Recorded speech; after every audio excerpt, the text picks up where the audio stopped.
provide clean energy using thorium. Before I explain to you what I was doing in Ankara, I would like to explain to you how come a physicist like me working at Cern became involved in developing technologies, because Cern actually is a pure research center.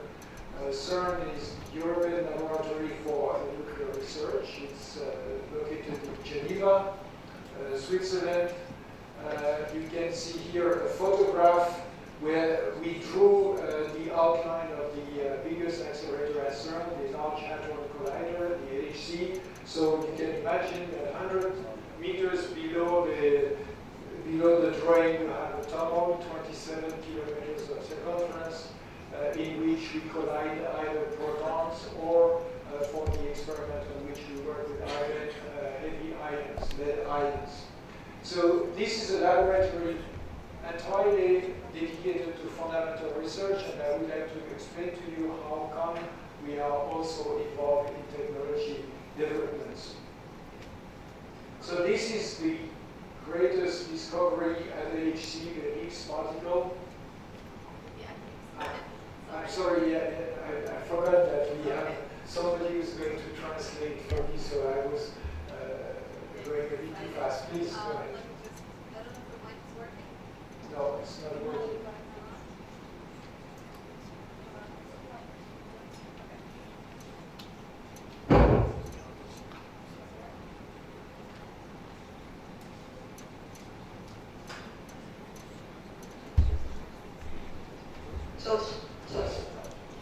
Merhabalar.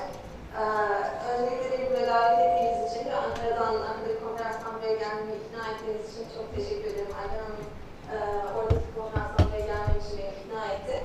Çok memnun oldum. Tabii buraya ilk defa geldiğim için bu organize ettiğim planladığım bir konuşma değil. Daha önce Ankara'da temiz enerji hakkında bahsettim. Nükleer enerjilerden ziyade temiz enerji hakkında bahsettim. Bunun sunumunu yaptım. Size bundan bahsetmeden önce aslında bizim gibi fizikçilerin nasıl oluyor da temiz enerji konularına girdiğini bahsetmek istiyorum. Önce burada gördüğünüz resim Cern. Cenevre'ye yakın Fransa ve İsviçre sınırları arasında yer alan parçacık fiziği üzerine temel araştırmalara adanmış bir Avrupa laboratuvarı bildiğiniz üzere ilk slide'daki. Günümüzde büyük hadron çarpıştırıcısı laboratuvarının önde gelen çalışmaları yapılıyor burada. Ve 100 metre, yerin altında 100 metre tünellerde proton çarpıştırmaları yapılıyor. Ve başka deneyler yapılıyor. Evet. So, I would like to spend a couple of minutes on the Higgs particle discovery, because it's the latest discovery at Cern, and also because the Higgs particle is a really very special particle. It was imagined in the 1960s by people who were trying to solve a problem in a mathematical model. And in the model of particles and fields, the question was how to generate the masses of the particles. For a long time, people did not know how to do that, and they invented the Higgs parameter, the Higgs particles. And 50 years later, this particle turns out to really exist in nature. And this is really amazing that human beings are able to imagine the world that then experiments can discover. Öncelikle size Higgs bozondan bahsetmek, Higgs particle'dan bahsetmek istiyorum. Çünkü en son yapılan buluşlardan biri ve çok özel bir buluş, çok özel bir particle. İnsanların 50 yıl önce ya da yaklaşık 1960'larda matematiksel model olarak modellediği ve bunun ancak hayal olarak hayal edebildiği bir partikıldı ve şu anda gerçek olduğu ortaya çıktı. Bu da insanların nelerini hayal etmeye güçleri yettiğini gösteriyor. Bu matematiksel modeller daha çok mass generation üzerineydi. 1960'larda hayal edilen parçacık ve etkileşiminin standart modelinde henüz çözülmemiş bir konuydu o zamanlar. Hassas bir konu olan kütlesel üretim sorusunu cevaplayacak çok özel bir parçacık. Now, what's remarkable about this discovery is that it's not only a discovery by Cern physicists, it's a discovery from scientists from all over the world, coming from different cultures, different political systems, and CERN is absolutely unique. I think it's the only place in the world where we see all the people of the world working together because they have their common interest, which is simply science and physics and no other consideration. And we are very proud of this, and this is why this discovery to me is very special. It's the discovery made by mankind. Güzel olan şey sadece CERN değil, bütün dünyadaki bilimcilerin, siyasetçilerin, ilgilenen bütün insanların aslında aynı cevaba gelmesi. Yani 50 yıl sonra insan zihnlerinin bu matematik yapısının doğanın seçimine cevap verdiği ve bütün insanoğlunun sorularına cevap verdiği ortak noktaya gelinmesi. O yüzden bu beni çok heyecanlandıran büyük bir başarı. CERN'ün ve bütün dünyadaki bilimcilerin geldiği büyük bir başarı. So, just a few things about CERN. It was invented in a certain sense in 1952, but it really started in 1954, and it was a way to repair Europe after World War II. So you can see here a photo of the first work in the field where CERN is sitting now. So the first members were 12 members. Today we have 22 members, all European members. CERN is a European organization. Dolayısıyla bu çok özel bir ortak işbirliği göstererek programa katkı sağlamış olmalarından bütün bu siyasetçilerin, dünyadan diğer bilimcilerin CERN'ün büyük bir başarı elde ettiği görülmüştür. Ve CERN dünya tarafından büyük katılım gösteren bu önemli başarısı bana çok gurur vermektedir. Hem de pek çok alanda ortak çalışmalar için ilham kaynağı olabilecektir. Az önceki slayda gösterildiği üzere CERN'den Avrupa Nükleer Araştırmaları Merkezi'nden bahsetmek istiyorum biraz. 1952'de temel fizik üzerine araştırmalar yapacak bir Avrupa organizasyonu oluşturmak için kurulmuştur. 1953'te organizasyonu kurmak için toplu bir karar imzalanmıştır. 1954'te ise 12 Avrupa ülkesi olarak 12 Avrupa ülkesi ile laboratuvarı inşası gerçekleştirildi. Şu anda ise 22 ülke olarak CERN'e üye olan 22 devlet katılım sırasına göre sıralanmış durumda gözüküyor bu slayda. So CERN started as a purely European organization, and now it has become a world laboratory because of its success. It was not a political decision to invite all the countries of the world to join. It's simply because CERN was offering the best research facilities that all physicists of the world wanted to come to CERN. So today there are 88 countries involved at CERN. The LHC community is more than 13,000 people. There are various status. There is now a new status which is associate member, and Turkey is one associate member of CERN. And we have observer states with India, Japan, Russia, the United States, and various other observers such as the European Union, UNESCO, and GINA, which is an international lab in Russia. CERN sadece Avrupa olarak başladı ama sonradan dünyayı kapsadı. Çünkü siyasi ilgileri yoktu. Sadece bilimle ilgilendi ve başarıyı elde etti. Şu anda 88 ülkeyi kapsıyor ve yaklaşık 13 bin insan çalışıyor ve gösterilen ülkeler, sadece gösterilen ülkeler üyeleri. Right, so how do we go from fundamental research to technological development? I would like to explain in a few words. The fact is that fundamental research feeds innovation. The history shows this very clearly, that it's fundamental research that drives the development and the progress of society. Without fundamental research, there is no innovation, and without innovation, there is no development.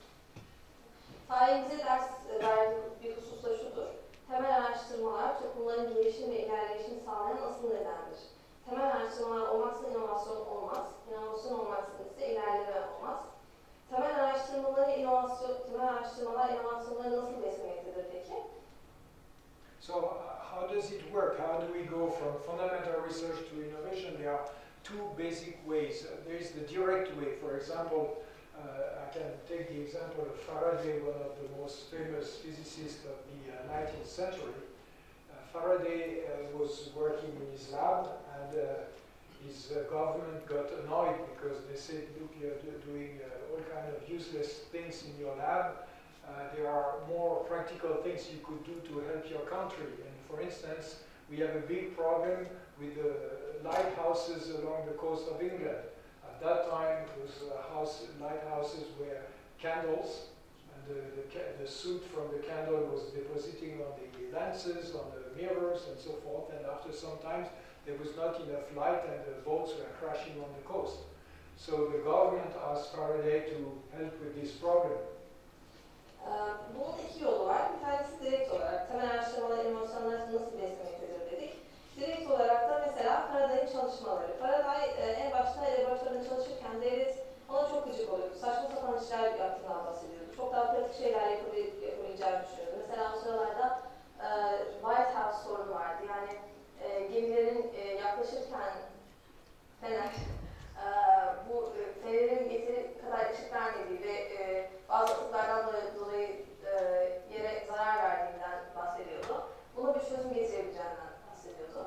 So Faraday was a very intelligent man, and he had a brother who was an engineer, so they worked very hard together, and he invented a new system of chimney that would avoid that the soot deposits on the lenses, and he took actually a patent on this. Dolayısıyla Faraday çok zeki olan ve mühendis olan kardeşiyle birlikte çalışıp bu soruna çözüm olacak bir baca tasarladı ve bu baca depozitlerin yere akmayacağını ve daha temiz şekilde fenerin çalışmasını sağlayacak bir sistem ayarladı. Hatta patentini de aldı.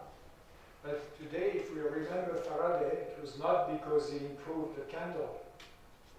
Ama bugün Faraday'i bu mumla veya fenerle hatırlamıyoruz. Başka şeyler hatırlıyoruz. We remember Faraday because he was curious. He was trying to understand why, when he's drawing an electric current in a wire, that was moving the needle of his compass.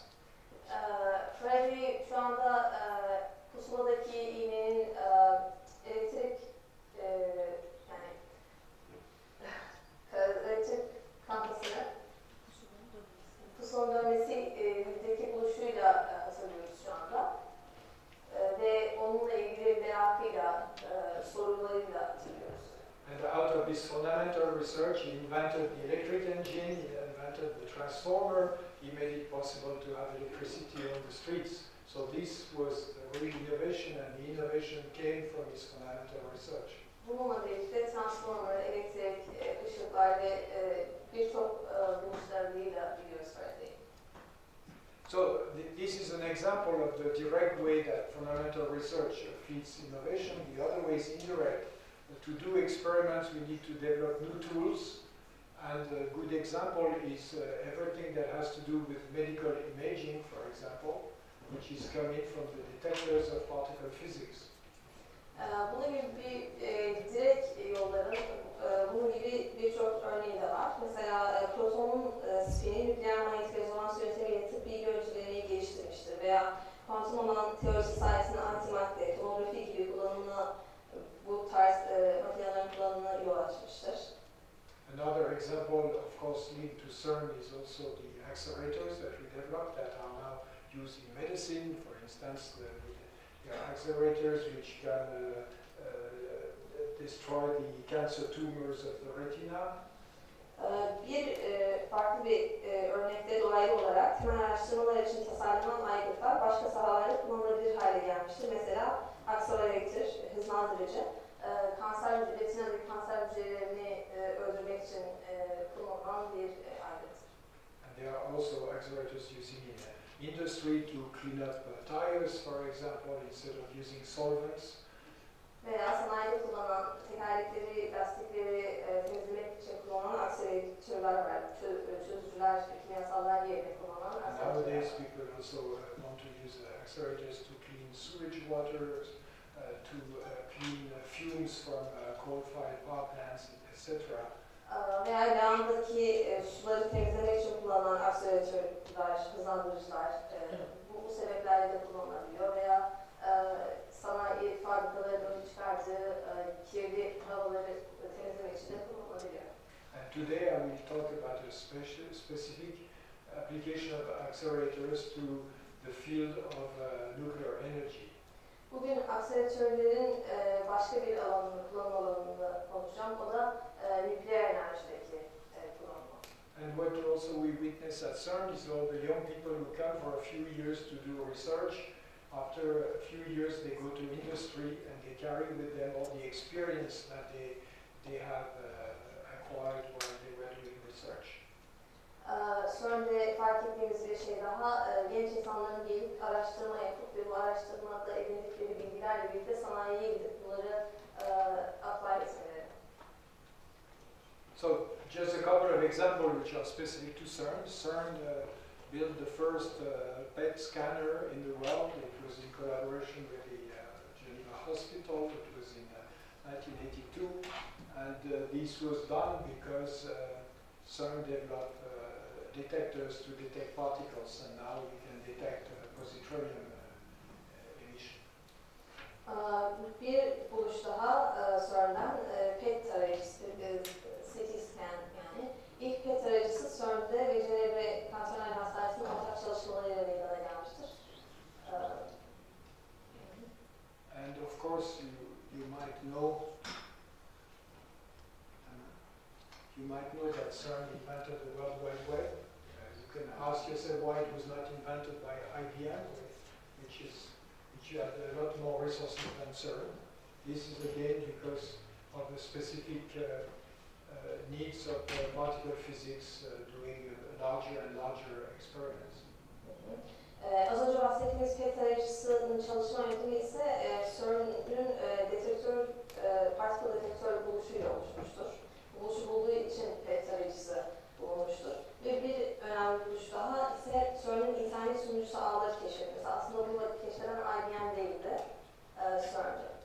So nowadays Cern is developing the world HC computing grid, which is a bit analogous to the World Wide Web, except that instead of sharing of information, it's the sharing of computing resources. Cern ayrıca computing grid bulmuştur. Bu da aslında internet sunucu ağlarına benziyor. Analogous, biraz daha farkları var. So there are 170 computing centers in the world, all linked together, and these allowed Cern to have enough computing power to analyze the data taken at the LHC. And without this computing power, without the grid, Cern could not have discovered the Higgs particle. Dünyada 70 tane computing center'ın bütün datasını analize etmesini sağlıyor bu computing grid. Ve bu olmadan Higgs bozonunu bulamazdı. Sorry.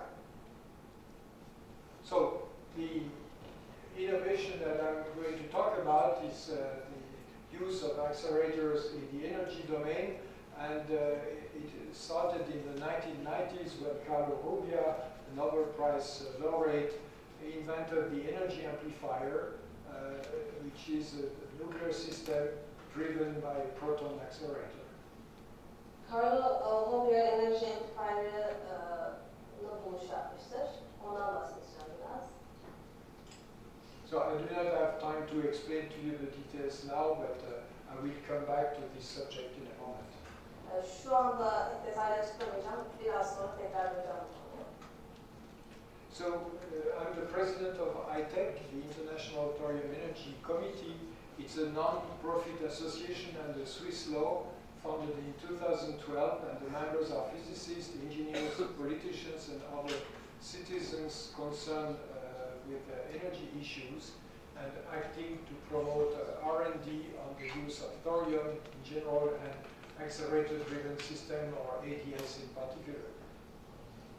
Ben iThEC'in yani Uluslararası Toryum Enerjisi Komisyonu başkanıyım. Bu komite kar amacı gütmeyen bir kurumdur ve enerji sorunlarıyla ilgilenen fizikçiler, mühendisler, siyasetçiler ve toplumun diğer bireylerinin toryum kullanımını yaygınlaştırmasını arttırmak üzere çabalar. Amacı nükleer atığı dönüştürmek, emniyetli, temiz ve bol enerji üretimini sağlamaktır. So the goal of iThEC are to transmute nuclear waste. This is a worry for Western countries, such as Europe, where we already have a lot of nuclear waste. But for developing countries, the interest is to produce safe, clean, and abundant energy for the future. And of course, there are other applications of ADS, such as production of radioisotopes, etc. Nükleer atığı dönüştürmek özellikle gelişmiş olan daha zengin ülkeler için geçerli ama şu anda ilk olarak daha gelişiyor olan ülkeler için emniyetimizi özellikle bol enerji üretimini sağlamak, toryumu kullanarak bunu sağlamak amaçlanıyor. Ve başka uygulamalar ise parça fiziğinde uygulaması var toryumun. So iThEC is international. There are 14 nationalities represented. I will not go into details, but we set ourselves the first task to organize an international conference on thorium in order to review the status of R&D in the field of thorium. So we've done that in 2013, and we produced proceedings of this conference, which are now a reference on thorium R&D. 14 ulus tarafından temsil ediliyor bu komite ve dolayısıyla farklı toplantılarla bu konulara değiniliyor. So, few things about this conference. All the main world actors were represented at Cern in Geneva, 200 participants, 32 countries, and Turkey was well represented.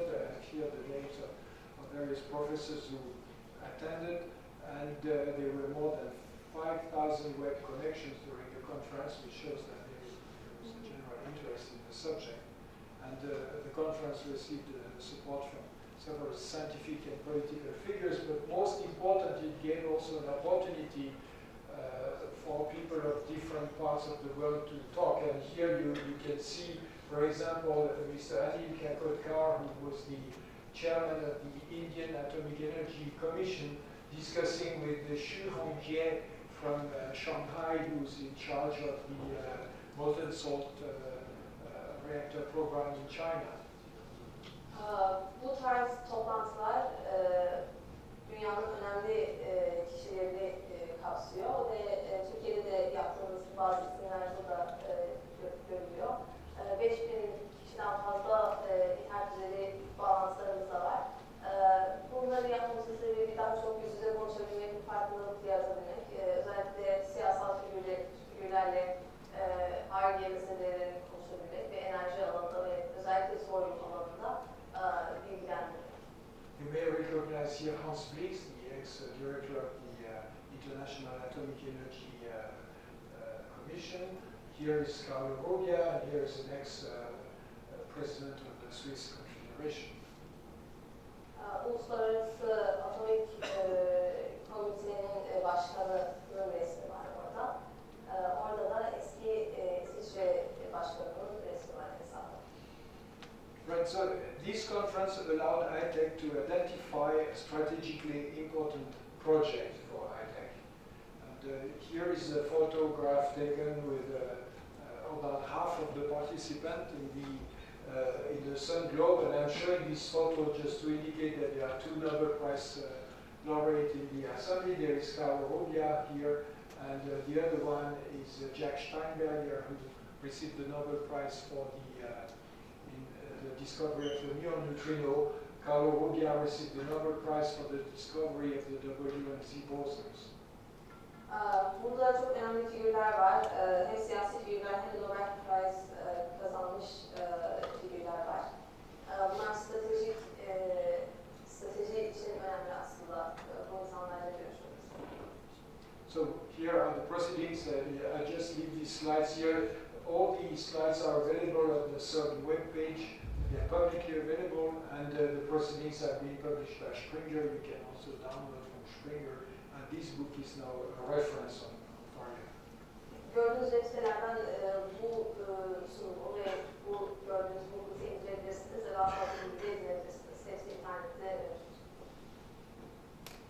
So, what are iThEC's motivation? Why do we want to do what we do?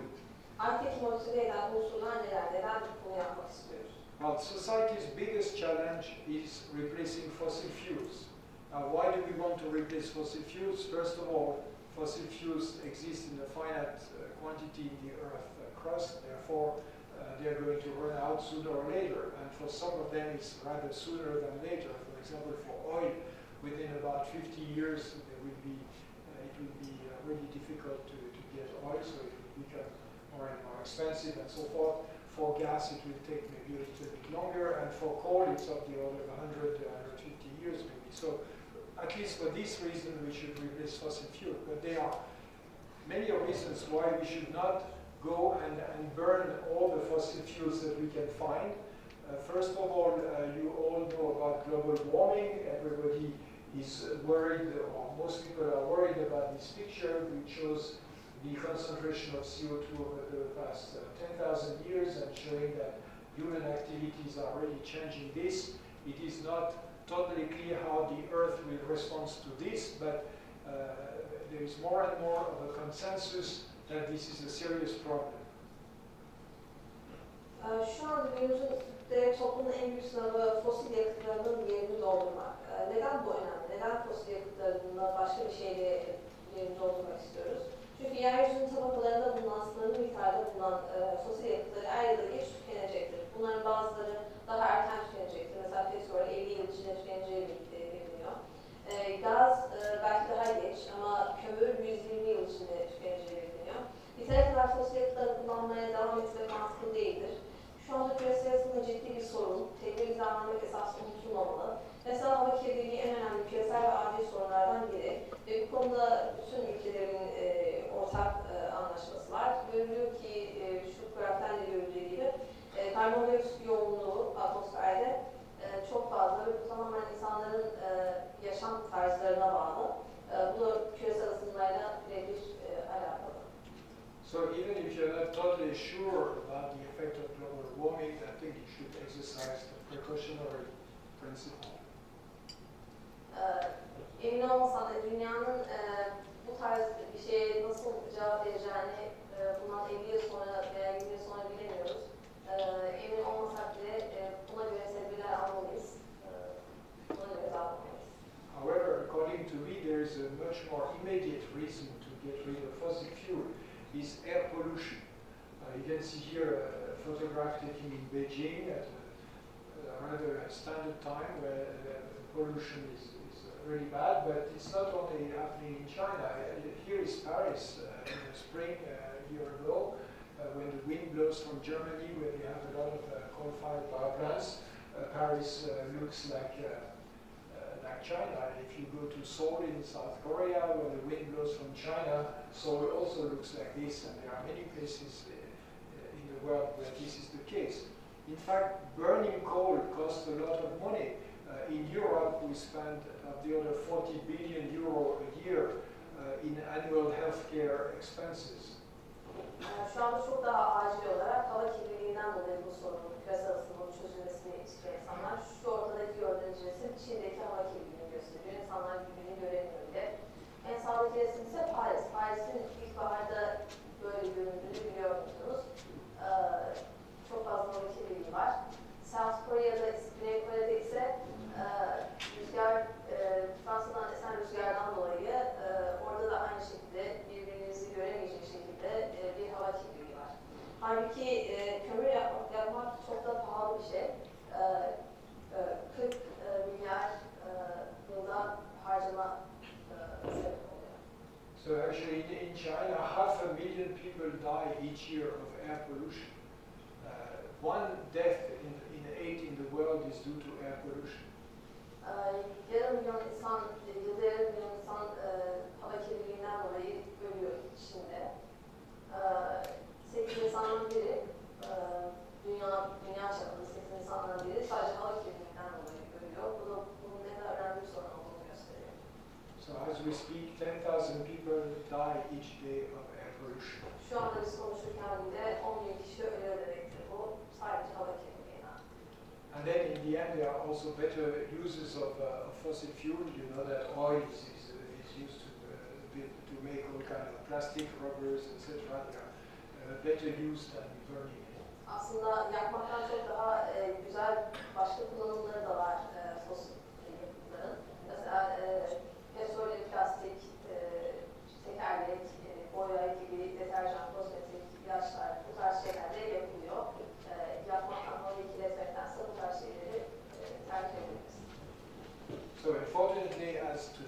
fossil fuels are still cheap and abundant, the current tendency is to increase the use of fossil fuel. Ama maalesef şu anda hala çok fazla oldukları için, yeryüzünde fazla oldukları için ve ucuz sayıldıkları için hala yakılmaya, fosil yakıtların kullanılmaya devamı artıyor. So you can see here the world primary energy consumption over the past 25 years increasing on average 2.5% per year. Geçen 25 yıl içinde dünya temel enerji tüketiminde fosil yakıtların devamlı arttığını görüyoruz. So it's totally dominated by fossil fuel, coal, gas and oil. 86% of the energy production is from fossil fuel. Enerji üretiminin %86 fosil yakıtlardan, yani kömür, petrol, doğalgaz gibi şeylerden geliyor. It's clearly not sustainable and not desirable. Sürdürülebilir ve istediğimiz sistem değil. So I did a little calculation. If by the end of the century we imagine that people in the world will all have roughly the same standard of living, that means spending about the amount of energy per capita that is spent by a European citizen, then the total world energy consumption will have to increase by a factor 3 or more. Dünyadaki enerji consumption'ı 3 katı artması gerekiyor bu century'nin sonunda, bu yüzyılın sonunda bu şekilde giderse. So this is a big number because today the world acts like a big engine of 15 terawatt of power. So 3 times 15 terawatts is 45 terawatts, which exceeds the geothermal power of the Earth, which is 42 terawatts. Şu anda 15 terabayt enerji kullanıyoruz gibi düşünürseniz, bir makine olarak düşünürseniz ve bunu 100 yılın sonunda 3 kat olarak arttırdığınıza göre, bu grafiğe göre 45 terabayt olur. Bu da dünyanın enerji terabayt olması gerektiği ne geçiyor? 42 terabayt olması gerekiyor ve 45 olduğu için geçmiş oluyor. Geothermal. One of the difficulties is that developed countries are not representative of the world. For instance, Europe is the only part of the world where it is predicted that the population will decrease. It's expected that within 100 years Europe will lose 50 million people. Avrupa'nın within a generation, within a generation. Yeah, I'm saying that Europe is not representative of the rest of the world. First of all, the population is one of the only regions of the world where the population is going to decrease. There is almost no economical growth, and Europe enjoys right now one of the highest standards of living, so the situation in Europe is totally different from the situation in developing countries, and it is developing countries which are needing the biggest increase of energy, because first the increase of population and then the improvement of the standard of living. Avrupa'da yüksek bir popülasyon düşüşü bekleniyor. 50 milyon civarı her generation için düşüş bekleniyor. Fakat şu an gelişmekte olan ülkelerde böyle bir şey beklenmiyor, hatta artış bekleniyor. Dolayısıyla daha fazla enerji üretimine ihtiyaçları var. Dolayısıyla daha iyi bir sistem, daha iyi bir çözüme ihtiyaçları var. So you cannot tell people, the 1.1 billion people in the world who don't even have electricity, that the best solution is to save energy. 1.1 milyon insan var dünyada, elektriği bile yok. Daha iyi bir çözüm gerekiyor onlara. So solutions can only come from R&D. Çözümler sadece Ar-Ge'den gelebilir. Politicians cannot invent solutions. It is the responsibility of scientists to propose new options through R&D. Siyasetçiler çözüm üretemez. Bilim adamlarının fikirleriyle, Ar-Ge ile çözülmelidir problemler. Ar-Ge sistematik ve önyargısız olmalıdır. Nükleer alana girilmelidir. And this R&D must be systematic without prejudice. I'll give you an example. In Europe, people thought that renewable energy can solve everything, so they invested massively in renewable energy. For instance, over a period of 8 years, Europe spent 600 billion euros on renewable energies. Yenilenebilir enerjinin çok kârlı olacağını düşünüp 600 milyar euro verdi devlet Avrupa'na. Ama aslında yenilenebilir enerjide çok fazla bir çözüm yok. And unfortunately, most of that money did not go to R&D, it went to subsidies, and that created a very catastrophic situation in Europe for energy Ama production. maalesef bunların çoğu Ar-Ge'ye gitmedi. Farklı şekillerde harcanmış oldu ve bir çözüm sağlanamadı bu enerji problemine. So R&D must include all the fields, including nuclear domain. Ar-Ge bütün alanlara giriyor, nükleer alana da özellikle giriyor. And it's interesting that R&D in the nuclear domain is resisted both by some political movement and also by nuclear industry for orthogonal reasons. İlginç olan ise özellikle siyasilerde buna karşı bir tepki var. Nükleer alanda Ar-Ge olmasına karşı ya da paraya yatırmaya karşı bir tepki var. I can comment on this point at the end of my talk. Konuşmamın sonunda bunun hakkında daha fazla yorum yapabilirim. So what iThEC is doing is promoting the R&D on thorium. The idea is to develop thorium technologies to provide clean, safe and abundant energy. iThEC'in yaptığı ise toryum teknolojisinin gelişmesi için ekonomik refah bir enerji için bir fırsat sunmaktır. And this might actually be a great opportunity for developing countries because thorium still needs a little bit of R&D, and you know that R&D leads to innovation, and innovation leads to economic growth. And what is not possible in developed countries, countries which have an advanced nuclear program because nuclear industry wants to do something else, is certainly possible in countries which do not have a nuclear program.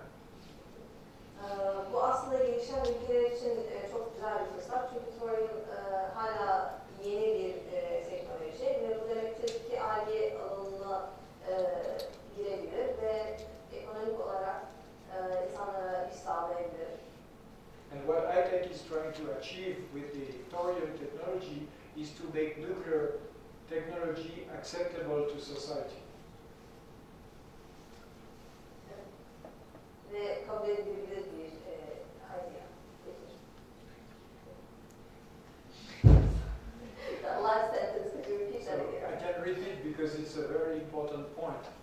What we are trying to do with the development of thorium technologies and accelerator-driven systems is to change the way we make use of nuclear energy, making it acceptable to society.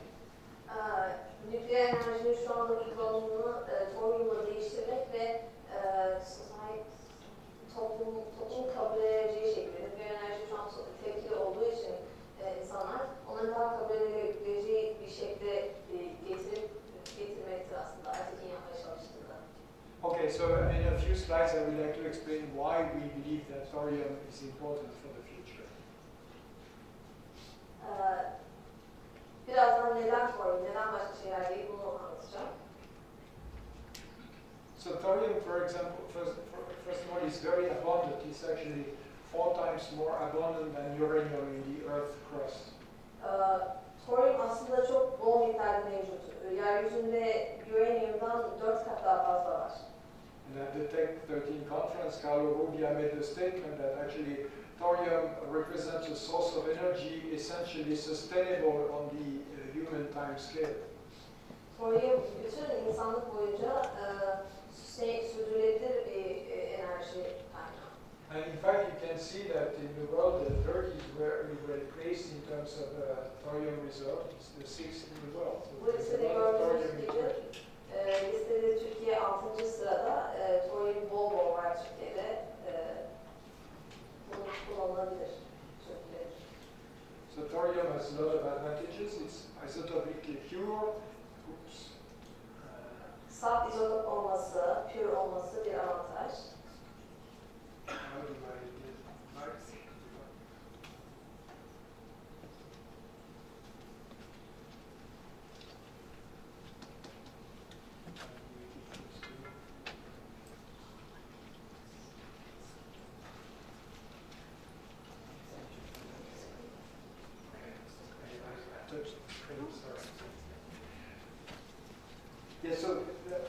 cheap. In fact, the thorium ore is very often mixed with rare earth ore. So right now, some people have a lot of thorium. The person who gave me this little sample of monazite has 10,000 tons of thorium in his backyard because it's a mining company mining for rare earth. So there's a lot of thorium available.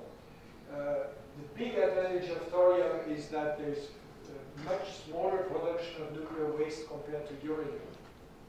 And Oranla çok ucuz olması, fiziksel özellik bakımından zengin olması, hatta bir arkadaşım bunu bahçesinden verdi, kendisi verdi.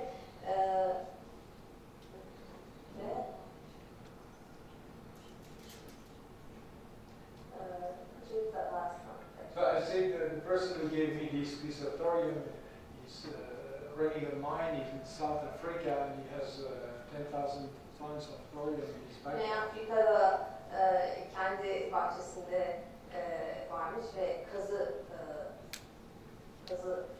işi yaptığı için ondan çıkarmış 10.000 ton varmış. Çok fazla olan bir mağara. And the thorium has excellent physical properties, in fact better than uranium, which means that when you design a system you have a higher margin for design and operation, a higher safety margin. Çok daha emniyetli, design ve operation için uranium'dan çok daha kolay ve özellikle en önemli özelliği de nükleer atımı çok daha düşük uranium'a. And most important, thorium is proliferation resistant, so you know if you would exploit thorium nuclear power, you will avoid a lot of the frictions in the world which have to do with the fact that with the uranium nuclear power plant you can produce plutonium and make bombs. Uraniumla proton yani bomba yapma göre toryum çok daha emniyetli. Bomba yapamazsınız, proliferate edemezsiniz. So I can explain in a few words a little bit of physics here. Thorium is not fissile, that means you cannot produce energy directly from thorium, but it's fertile, that means that if you put thorium in a neutron flux, then you can transform thorium into uranium-233, which can make fissions and produce energy. Biraz fizikten bahsedeyim burada. Toryumdan direkt olarak enerji üretmezsiniz. Nötron kapsülüne koyup birkaç stepten sonra üretebiliyorsunuz. So this chain is quite similar to the one for uranium. In the case of uranium, you make plutonium. In the case of thorium, you make uranium-233. Uranyumda nötron kapsülü koyduktan sonra plutonyum yapıyorsunuz. Toryumda ise uranyumla değiştiriyorsunuz. So because of this process, you can see that you can use all the thorium to produce. So you produce as many, the same quantity of uranium as the quantity of thorium that you had from the start. Yani hepsini verimli bir şekilde kullanmış oluyorsunuz. Bütün toryumu uranyuma çevirerek verimli bir şekilde kullanmış oluyorsunuz. And this is to be compared to what's happening in the present nuclear power plant, where people only use 0.7% of the uranium to make to extract the isotope uranium-235, which is producing fissions. Nuclear power plantlerde ise çok daha düşük verimsiz bir enerji, uranyum kullanırken verimsiz bir enerji elde ediliyor. Sadece %0.7 elde ediliyor. So if you take into account that there is more thorium than uranium in the Earth crust, that means that the resources in thorium are at least 500 times more important than the resources in uranium. Hem yeryüzünde toryumun daha fazla olması hem de daha verimli bir şekilde kullanılıyor olmak, yani nükleer power plant'te nükleer enerjide kullanmak çok daha mantıklı olur. And the last point I would like to make is that to make this process efficient, you have to use fast neutrons. Bu prosesi verimli yapmak için hızlı nötronlar kullanmak gerekir. So it's very important to understand that the future of nuclear power is in fast neutrons. Even nuclear industry understood that, and they are developing fast critical reactors. Yani aslında nükleer enerjinin